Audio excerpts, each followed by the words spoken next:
जय हिंद साथियों, बहुत बहुत स्वागत है एक बार फिर से आप सभी मेरे प्यारे साथियों का बीए सेमेस्टर वाला में। जी हाँ दोस्तों, आज की क्लास बहुत ही शानदार होने वाली है। आज के इस क्लास में हम लोग कवर करेंगे BA third year 6 semester exam 2024-25 में हिस्ट्री का पेपर 2 है। पेपर 2 में हिस्ट्री के ऑप्शनल आता है, ठीक है। जो आपके एडमिट कार्ड पर पेपर का नाम लिखा होगा तो ध्यान से देख लीजिएगा।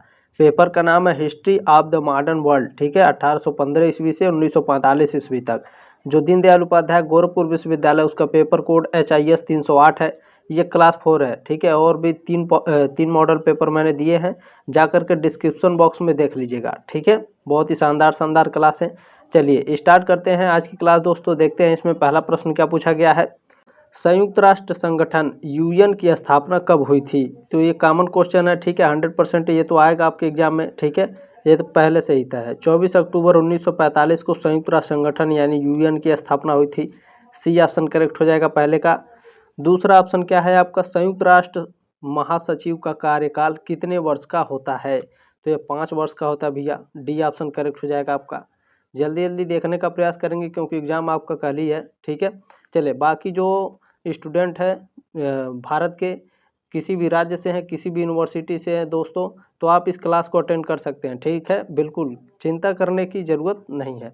तीसरा प्रश्न क्या है आपका, संयुक्त राष्ट्र की कितनी आधिकारिक भाषाएं हैं? ठीक है, संयुक्त राष्ट्र की कितनी आधिकारिक भाषाएं हैं? तो 6 आधिकारिक भाषाएं हैं, ठीक है।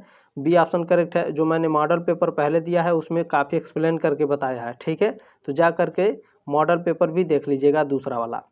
चलें, इसमें प्रश्न नंबर 4 क्या पूछा गया है। यूएनओ के एकमात्र महासचिव कौन थे जिनकी पद पर रहते हुए मृत्यु हो गई थी? तो कार्ल हैमर इस्कजार्ड, ठीक है। बी ऑप्शन करेक्ट हो जाएगा आपका।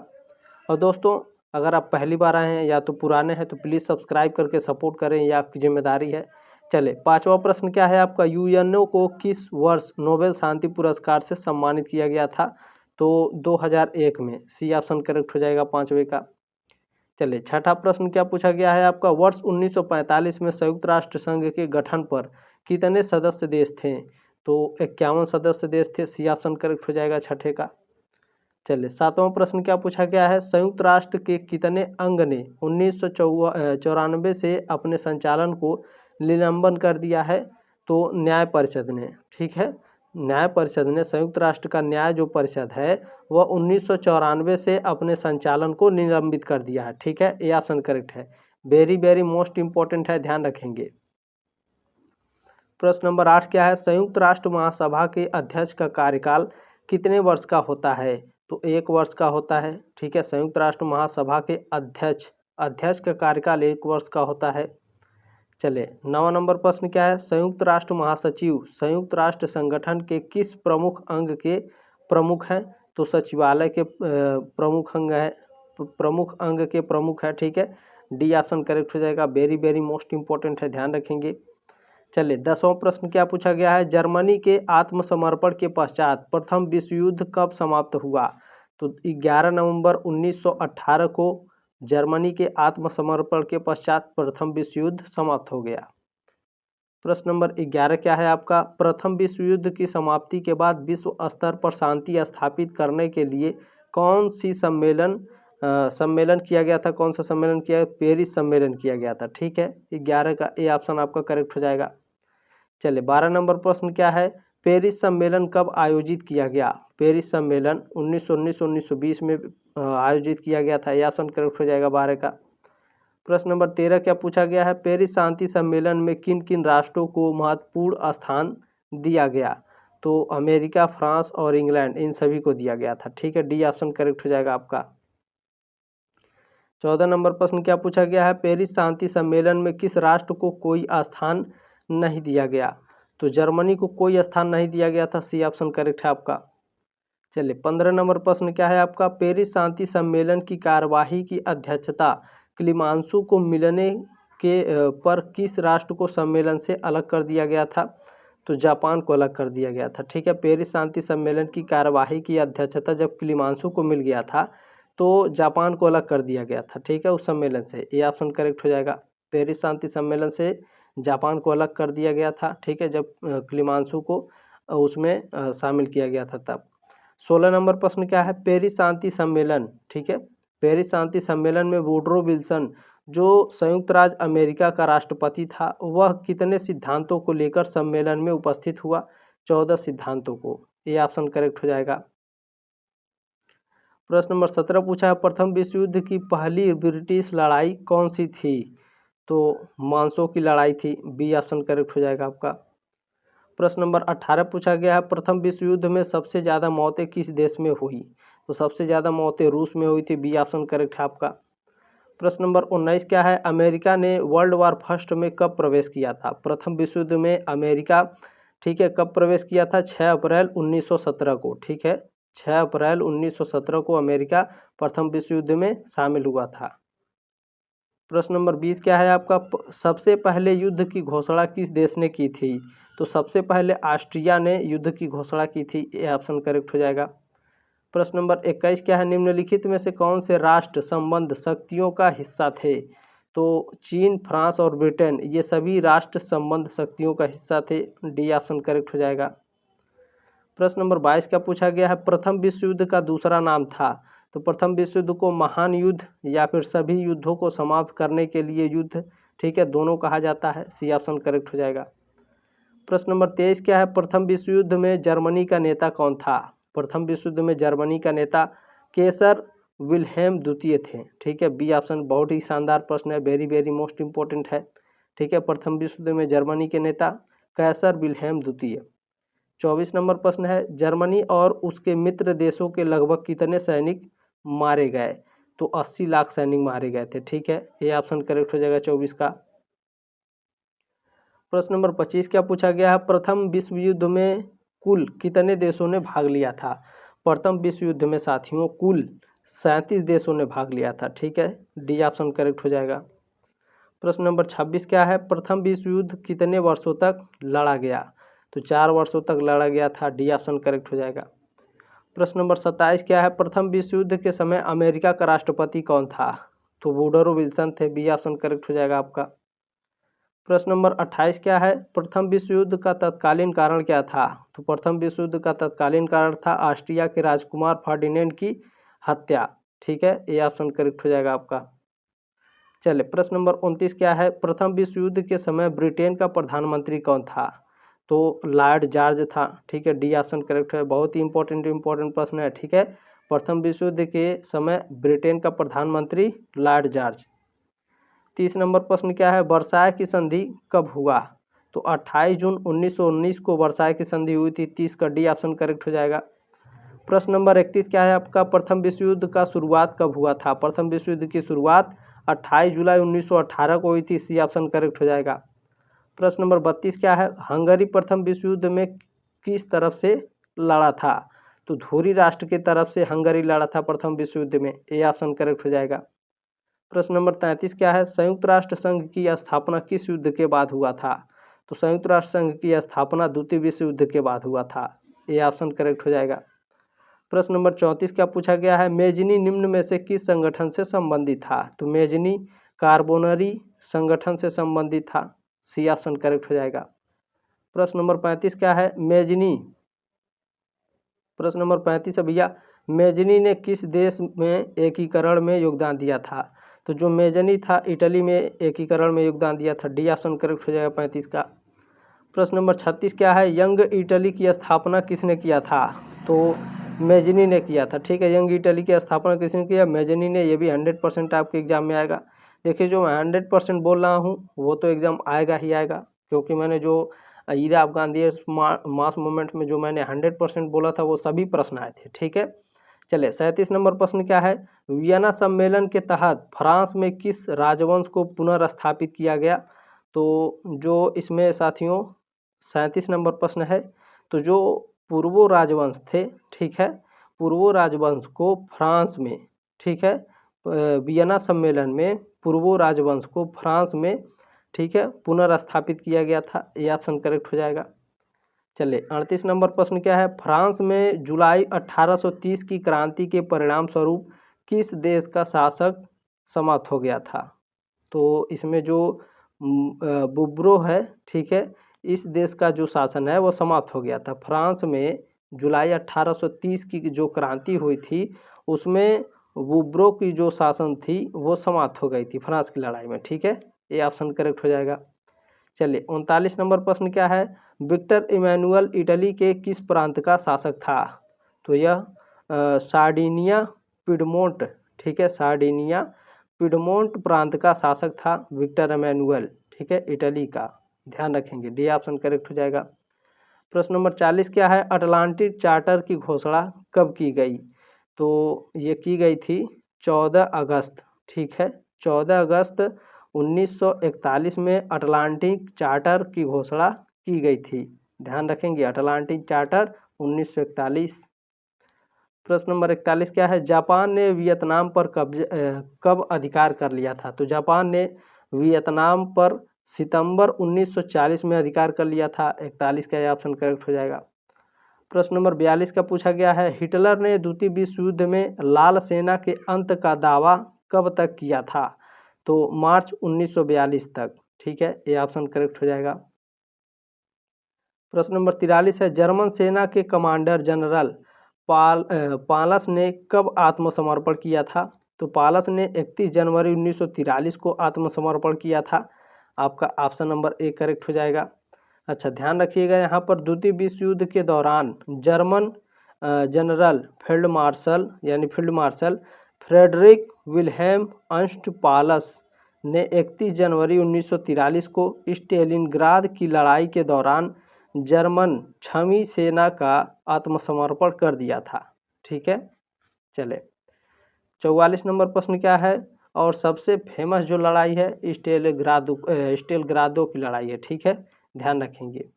प्रश्न नंबर 44 क्या है, जर्मनी ने हॉलैंड, बेल्जियम, लग्जमबर्ग और फ्रांस पर आक्रमण कब किया था? तो 10 मई 1940 को, ठीक है, ये ऑप्शन करेक्ट हो जाएंगे। प्रश्न नंबर 45 है, बेल्जियम के सम्राट ने जर्मनी के आगे अपनी सेनाओं को आत्मसमर्पण के आदेश कब दिए?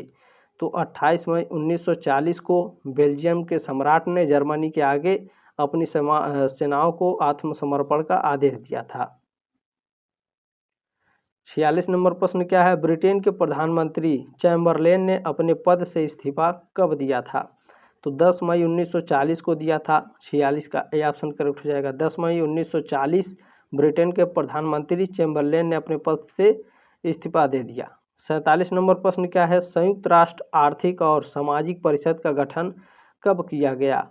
तो 1945 में किया गया था, ये ऑप्शन करेक्ट है। प्रश्न नंबर 48 क्या है, लंदन में यूएन आर्थिक और सामाजिक परिषद की पहली बैठक का आयोजन कब किया गया? तो 23 जनवरी 1946 को किया गया था, ये ऑप्शन करेक्ट है आपका। प्रश्न नंबर 49 क्या है, निम्न में से कौन से देश G77 का सदस्य नहीं है? तो इसमें जो विकासशील देश है ये आपके G77 का सदस्य देश नहीं है, 49 का सी ऑप्शन करेक्ट हो जाएगा। प्रश्न नंबर 50 क्या पूछा गया है, आधुनिक रूस का निर्माता किसे माना जाता है? तो स्टालिन को आधुनिक रूस का निर्माता माना जाता है, 50 का सी ऑप्शन आपका करेक्ट हो जाएगा। देखिए 12 मिनट में मैंने आपको 50 प्रश्न पढ़ा दिए, ठीक है, तो बहुत तेजी के साथ आपको पढ़ाया जाएगा। चले प्रश्न नंबर 51 क्या है, रूस का नाम USSR कब रखा गया था?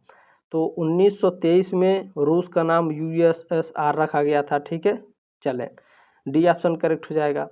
प्रश्न नंबर 52 क्या है आपका, द स्टेट एंड रिवॉल्यूशन किसकी कृति है? तो यह लेनिन की कृति है, बहुत ही फेमस कृति है, यह भी आ सकता है आपके एग्जाम में एकदम 100%। चले बी ऑप्शन करेक्ट हो जाएगा। प्रश्न नंबर 53 क्या है, उद्धारकर जार किसे कहा गया? उद्धारकर जार निकोलस द्वितीय को, ठीक है, उद्धारकर जार कहा जाता है, 53 का बी ऑप्शन करेक्ट है। प्रश्न नंबर 54 क्या है, तृतीय इंटरनेशनल की स्थापना की गई, कब की गई थी? तो 2 मार्च 1919 को तृतीय इंटरनेशनल की स्थापना की गई थी। प्रश्न नंबर 55 क्या है, 1917 में रूस की क्रांति कितने चरणों में संपन्न हुई? तो 2 चरणों में संपन्न हुई। प्रश्न नंबर 56 क्या है आपका, निम्नांकित में से रूस की क्रांति का मुख्य कारण है?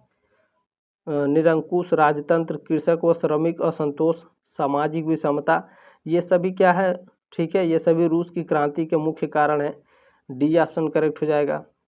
प्रश्न नंबर 57 है आपका, जनतांत्रिक समाजवादी दल से संबंधित है? तो बोल्शेविक, मेंशेविक और लेनिन, ये तीनों, डी ऑप्शन करेक्ट हो जाएगा। चलिए प्रश्न नंबर 58 क्या है आपका? हिटलर को चांसलर बनने का न्योता किसने दिया? तो हिंडनबर्ग ने दिया था। ठीक है, हिटलर को चांसलर बनने का न्योता किसने दिया था? हिंडनबर्ग ने। प्रश्न नंबर 59 क्या है? अग्र अध्यादेश कब जारी किया गया? अग्र अध्यादेश है 1933 में जारी किया गया। प्रश्न नंबर 60 क्या है? वाइनर संविधान में समानुपातिक प्रतिनिधित्व प्रणाली में क्या खामी थी? तो एकल पार्टी बहुमत में नहीं आ सकती थी। ठीक है, बी ऑप्शन करेक्ट हो जाएगा। चलिए प्रश्न नंबर 61 क्या है आपका? नात्सी जर्मन में कौन सी नस्ल सबसे बेहतर आंकी जाती थी? तो नार्डिक आर्य। ठीक है, नात्सी जर्मन में नार्डिक आर्य थी। ठीक है, आर्य थी, कार्य नहीं है, नार्डिक आर्य। ठीक है, नार्डिक आर्य नात्सी जर्मन में जो सबसे अच्छी नस्ल पहचानी जाती थी। प्रश्न नंबर 62 क्या है आपका? नवंबर के अपराधी कौन थे? तो बीमर गणराज्य के जो समर्थक थे वो नवंबर के अपराधी कहलाते थे। ये नवंबर के अपराधी क्या है, चलिए आपको बता देते हैं, ध्यान से देखिएगा। नवंबर 1918 में प्रथम विश्व युद्ध को खत्म करने वाले युद्ध विराम की मध्यस्थता और हस्ताक्षर करने वाले जर्मन राजनेताओं को नवंबर के अपराधी कहा जाता था। इनमें मुख्य रूप से समाजवादी, कैथोलिक और लोकतांत्रिक पार्टियों के लोग शामिल थे। इन्हें वीमर गणराज्य का समर्थन करने के लिए नवंबर के अपराधी कहा गया था। प्रश्न नंबर 63 है। 3 मार्च 1918 को ब्रेस्ट लिटोवस्क की संधि किन दो देशों के मध्य हुई थी? तो 3 मार्च 1918 को ब्रेस्ट लिटोवस्क की जो संधि हुई थी रूस और जर्मनी के बीच हुई थी। चले 64 नंबर प्रश्न क्या है आपका? किसके प्रभाव को रोकने के उद्देश्य से इटली में मुसोलिनी के नेतृत्व में फाशिस्ट तथा जर्मनी में हिटलर के नेतृत्व में नाजी दल की अधिनायकवादी सरकारें स्थापित हुईं? तो क्या कैसी हुई थी, कहाँ पर? तो रूसी साम्यवाद। ठीक है, सी ऑप्शन करेक्ट हो जाएगा आपका। चले अगला प्रश्न देखेंगे क्या है। प्रश्न नंबर 65 आपका क्या पूछा गया है?